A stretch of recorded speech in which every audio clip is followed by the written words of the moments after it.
최근 태극기 집회 양상이 특히 법원 폭동을 예.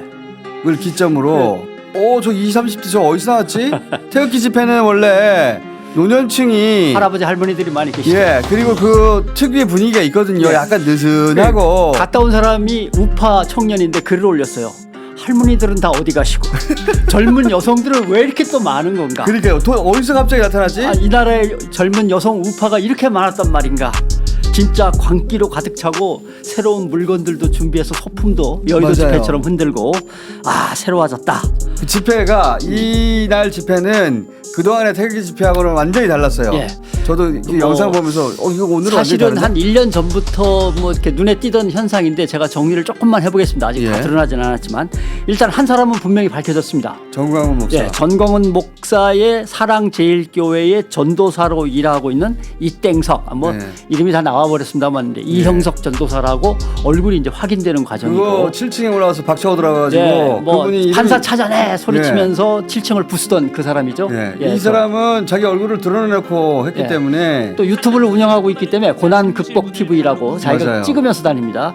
저 사람이 누구냐 하면은 사랑제일교회가 장이동 개발 지역에서 알바 깨갖고 돈을 그렇죠. 갖다 제가 몇백억 뜯으려고 할 때 명도 소송과 집단리들이 6차까지 갔거든요. 그걸 갖다가 사랑제일교회를 철거하려고 그때 교인들과 함께 화염병을 투척하고 페인트를 뿌리고 소화기 오물을 이제 그래서 특수근무 집행 방해로 그때 신도 14명이 징역형을 선고받고 법정 구속된 사건이 있거든요. 네. 그때 이제 감옥에 갔다 온 사람입니다. 그러니까요. 근데 그리고 그때 제가 기억하기로는 예. 저 사람 나의 전도사 아니다라고 정광훈은 부인하는 방식으로 자기를 빠져나갔거든요. 빠져나왔죠. 네. 네. 근데 저 사람이 운영하는 두 개의 유튜브 채널은 전광훈 소식만 전합니다. 정광훈 전도사예요. 예. 알겠습니다. 자, 그리고 또 하나. 다른 사람이 누굽니까? 예. 광화문 서부지법에서는 아직 확인이 안 됐습니다만은 광화문 개신교 극우 집회에서 가장 핫하게 젊은이들과 할머니 할아버지들을 이렇게 이끄는 젊은 여성들이 있습니다. 그 중에 한 사람은 계속 언론에 인터뷰를 했기 때문에 많이 이름이 알려져 있습니다. 천다희 씨라고 열방제자교회의 간사입니다. 열방제자교회라는 게 나오더라고요. 열방제자교회 간사인데 열방청년연합회 개미청년단이라는 조직이 있는데 거기에 대표를 맡고 있는데 2대 대표입니다. 그럼 1대는 누가 있을까 궁금하지 않습니까? 1대 대표는 양메리 전도사라고 여기 열방제자교회의 양목사의 딸이죠. 그러나 왠지 이름이 익숙한데 보면 전광훈 목사의 며느리입니다.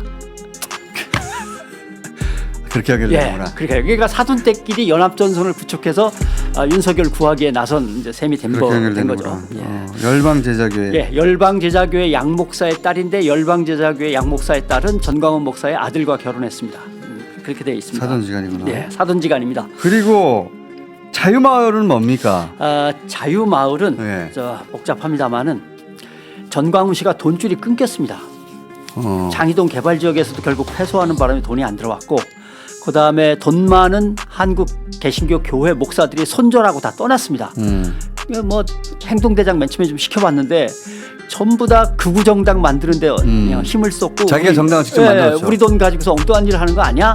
라고 해서 지금 광화문을 놓고 두 쪽으로 갈라져 있습니다. 극우 정당 쪽으로 가려는 전광훈 목사파와 얼마 전에 12.7이라고 해서 200만이 모이자고 했던 소년보 목사라고 하는 근데 이분들은 이제 이명박 정권 때의 신자유주의 쪽에 이제 가 있는 기독교로 싸워야지 극우 정당으로 싸울 게 아니다. 근데 여기에 대해서 노선이 갈렸네요. 노선이 갈려져 있습니다. 그러니까 상당히 초조하죠. 그래서 전광훈 목사가 급히 꺼냈던 것이 3조 원을 모으자. 로마 바티칸을 한국 바티칸으로 만들자.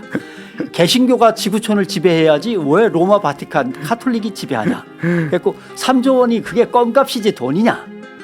하나님이 니들한테 맡겨놓은 거 아니냐. 니들 돈은 니들 돈이 아니다. 하나님 돈이다. 다 내라. 그래갖고 3조 원 모으기를 하다가 실패했습니다. 그런 다음에 자유마을로 넘어간 거죠. 자유마을의 구호를 보면 자유통일과 주사파 척결을 위해서 3,500개의 읍면동에 설치하는 우파 마을 조직 이렇게 돼 있습니다. 근데 중요한 거는 여기에 이제 사랑제일교회 전광훈, 중문 침례교회 장경동, 그다음에 아까 나온 열방제자교회 양준원 등등이 이제 지지하고 후원하고 있고 조직을 이끌고 있습니다. 이 자유마을은 진짜 물리적 마을을 만드는 거예요. 이미 우리 행정 조직이 다 있잖아요. 네. 거기에 뭘 얘냐면 통반장을 접수해야 된다. 통반장. 왜 좌파들한테 통반장을 맡기냐? 좌파들 통반장. 우파들이 통반장을 해야 된다. 결국 이게 목표가 어디겠어요? 지방선거입니다. 쉽거든요. 거기 보면 어렵지 않아.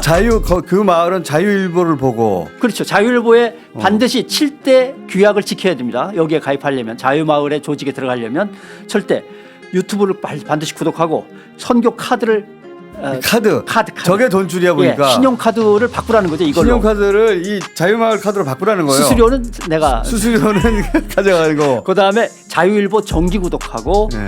그다음에 퍼스트 모바일로 핸드폰을 이동하라. 이건 뭐냐면 KT 라인을 쓰는 건 쓰는 건데 가입자의 저기를 바꾸라는 거죠. 역시 이동하라. 또 수수료. 수수료 커미션은 또 우리가 그다음에 수수료 장사를 하고 있더라고요. 좌파에게 통장 반장 자리 절대 뺏기지 말고 조금만 힘쓰면 그 시골 마을의 통반장은 몇몇이 뜻을 같이 하면 찾아오기 쉽습니다. 여기에 급여도 나오고 그래서 그 급여를 가지고 우파 공동체를 세우자 이렇게 되는 겁니다. 자유마을에서 어느 그다음에 정도 요게 이제 핵심인데 그 맨 위에 빨간 걸 보면 아마 저 위에 있습니다. 저 빨간 거 보이시죠? 월 맨 위에. 100만 원씩. 예. 월 100만 원씩 해갖고 제3국민연금을 만들어서 나중에 노후를 편히 보내자. 이해가 가죠. 요게 뭐에 쓰일지는 뭐 딱 꼬집어 얘기할 수 없지만 예, 저 핵심입니다. 공적 부조인 척 해가지고 돈을 모으고 있네. 그러니까 예를 들면 기독교청을 로마 바티칸처럼 만들자고 해서 거둔 돈이 어디 갔는지도 따져봐야 되겠지만 월 100만 원씩 제3의 국민연금을 만들어서 노후를 편히 보내게 해줄 테니까 여기 가입해서 돈을 내자라고 하는 것. 결국 다들 돈 갖고 와라. 나 돈 끊어졌다. 이런 뜻이 정광훈 되는 목사는 거죠. 자기 돈을 안 쓰더라고요, 절대. 자기 돈을 안 써요. 어떻게 알았어? 어떻게 알았어? 저도 정광훈 목사 좀 연구했는데 정광훈 목사는 자기 돈을 절대 안 씁니다. 그러니까 결국은 돈이 들어와야 움직여요. 헌재에서 이번에 이제 확정되면 바로 대통령 선거고 그 다음은 지방 선거입니다. 그동안 너무 성급하게 국회로 직접 들어가려다가 실패했거든요. 그러니까 지방부터 조직을 쌓아가는 새로운 지방 조직을. 예. 그러니까 한 곳에서라도 당선되려고 하는 거구나 지금. 왜냐하면 사실은 아하. 진보당이나 정의당 같은 경우 지역에서 지방의회와 지방자치단체로 진출하는 그쵸. 경우가 좀씩 생겼거든요. 그쵸. 그러니까 그걸 본 거죠. 우리의 조직력이면 저거보다 훨씬 더 많이 진출할 수 있다. 그래서 자유마을이라는 걸 만들고. 자유마을을 만들고 그 자유마을에서 할아버지 할머니들을 동원하는 것들이 이제 많고 실제 그 자유마을에 예. 전광훈 목사의 추종자들이 살고 있습니까? 어느 마을이든지 자유마을에 가입된 사람은 자기 마을에서 통반장 선거에 당선되기 위해서 협력자들을 계속 모아가지고 조직을 하고 그 그러니까 조직이 자유마을이라는 게 특정 지역이 아니라 아니에요. 예. 자유마을이라는 개념으로 묶는 예, 거구나. 신림 1동, 신림 9동에 신림 1동 자유마을이 있고 신림 2동 자유마을이 있고 아하, 예, 그런 행정 식으로. 조직을 자유마을로 바꿔버리는 거죠. 머리 잘 썼네. 예, 겉으로는 신림 1동이지만 속으로는 우리끼리 해먹는 자유마을이다. 예. 그 자유마을이 되면 그 동네 통반장은 그 정광훈 추종자가 되고 하는 거고. 그 사람이 나중에 지방선거에서 그렇죠. 표가 될 것이다라고 생각하고 있고 예. 그리고 그 과정에서 이 사람들 뭐 다 카드 쓰라고 해서 수수료를 자기들이 먹고 있고 그렇죠. 사실 시골에 내려가 보면 통반장들이 힘을 합치면 지방 의회가 꼼짝 못합니다. 그렇게 점점점 시작하려고 이제 하는 저변을 거구나. 확대하는 작업이다. 나름대로 전광훈 씨한테도 아픔이 있다.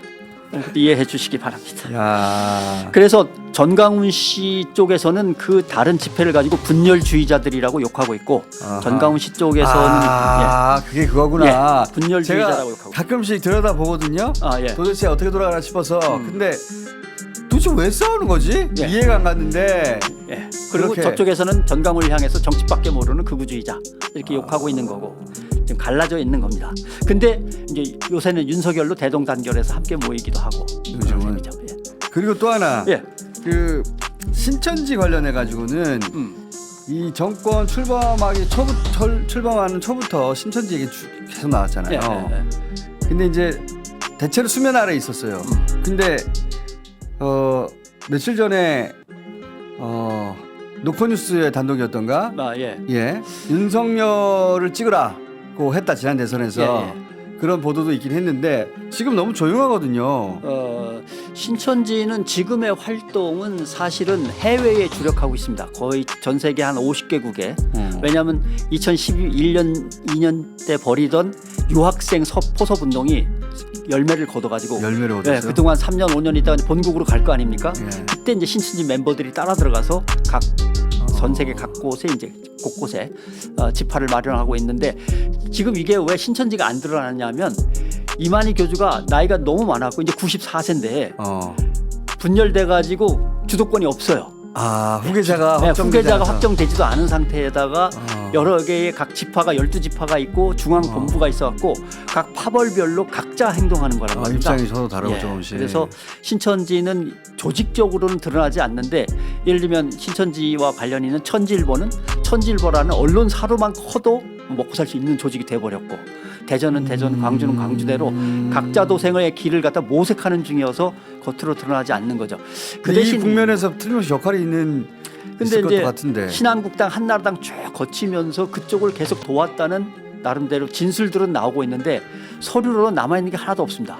그리고 모든 것이 자기들만이 쓰는 뭐 예를 들면 텔레그램이나 이런 것들을 통해서 연락하고 지우고 해서 드러나는 게 없고 그다음에 이제 제일 또 하나 이스라엘 깃발과 성조기는 왜 자꾸 등장하는가의 문제를 설명을 드리면 이거는 신사도주의라고 하는 흐름과 관련이 있습니다. 사진 한번 보실까요? 저게 이번에 이제 광화문 집회에서 열의를 보였던 젊은 여성 청년인데 열방 제자교회죠. 옆에 이스라엘기 보이시죠? 예. 가운데 성조기, 태극기. 태극기를 가운데 놓고 양쪽으로 벌리는 게 의전상 맞는 거지. 저런 순서는 참. 그러니까. 아무튼 그렇다 치고. 성조기가 가는 데야. 예. 왜냐하면 아까도 전광훈 목사 때 잠깐 설명이 났습니다만 전 세계를 개신교가 다스리는 지구촌으로 만들어야 된다는 거예요. 개신교 국가는 세 개밖에 없습니다. 한국, 미국, 그다음에 유대교가 뭐 장악하고는 있지만 거기서 개신교가 뿌리가 있기 때문에 이스라엘. 그래서 이스라엘을 다시 회복해야 된다는 겁니다. 성경 공부를 하자면 구약 이사야서 4장을 보면 이스라엘의 남은 자들을 구원해서 새로운 씨앗으로 삼아야 된다는 얘기가 나와요. 그게 개신교가 다시 이스라엘 쪽으로 진군에 들어가서 이스라엘의 유대교를 깔아뭉개고 개신교 국가로 만든 다음에 이스라엘을. 미국, 한국, 이스라엘을 합쳐가지고 전 세계를 개신교 국가로 만드는 이것이 구원의 시작이다. 천지개벽의 시작이다라고 굳세게 믿고 있는 믿음이 2000년 전부터 시작돼서 지금까지 나오고 있습니다. 복잡하네요. 복잡하죠? 거기도 복잡합니다. 그렇습니다. 그래서 이스라엘 깃발이 저렇게 계속 나오고 있고 성조기도 나오고 있고 이렇게 봐야 되는 거죠. 전광훈 목사가 지금 최근 벌어지고 있는 그 폭력적인 집회에 책임이 있는 거는 분명하지 않습니까? 그렇죠. 예. 그죠? 이미 자 이제 광화문에서 뭐 또 유튜브에서 연설하면서 서부지법으로 가자. 대통령을 구치소에서 꺼내오자. 꺼내오는 방법은 화염병을 던지고 쳐들어가서 허무는 수밖에 없는데. 헌법 위에 있다. 앞으로 우리가 통치하겠다. 이거는 하늘이 우리에게 준 국민 저항권이다. 라고 얘기를 하는데 모든 방송국 앞으로 다 가라. 그러면 지금 지상파뿐만 아니라 그래서 그 유튜브 채널들도 걱정하는 거예요. 근데 본인은 아니라고 강변하는데 신사도주의는 대한민국 기독교에서는 완전히 이단입니다. 근데 신사도주의의 무슨 장면이 골자냐면 7개의 산을 넘어서 세계를 정복해야 된다. 그 7개의 산은 정치, 현실 정치를 장악해야 된다. 두 번째 언론, 교육, 그다음에 경제, 기업과 돈.